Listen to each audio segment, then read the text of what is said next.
Alexander the Great is considered one of the finest military leaders of all time.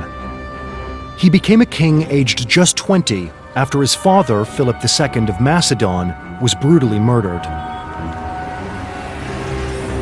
In 12 years, he marched his army 12,000 miles, creating a vast empire that spread from Egypt to modern-day Pakistan.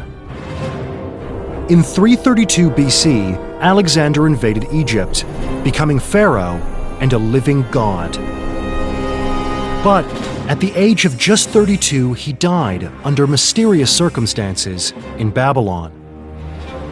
After he died, he was mummified, buried in Memphis. Then when the capital moved to the new capital of Alexandria, they dug Alexander up and they created a new tomb for him right in the center of ancient Alexandria. Then around 350 AD, the history of Alexandria starts to go silent. There's earthquakes, tsunamis, riots in the street. There are no more descriptions of this beautiful royal city. Alexander's tomb goes missing.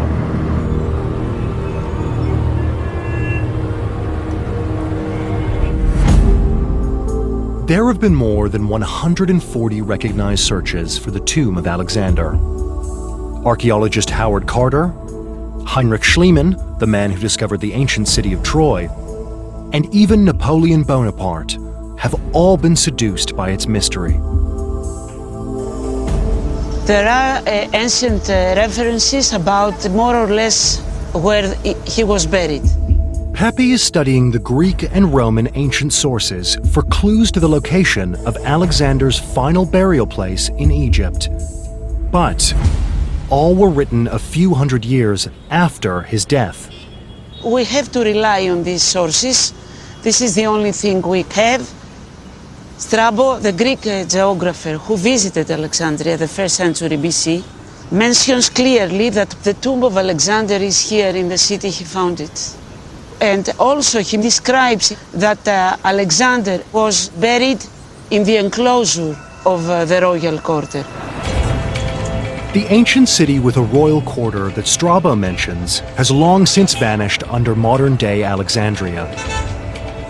To find Alexander's tomb, Pepe must first find his lost city. Alexandria is Egypt's premier Mediterranean city at the edge of the Nile Delta. Today, it covers over 100 square miles, about 5 times the size of Manhattan.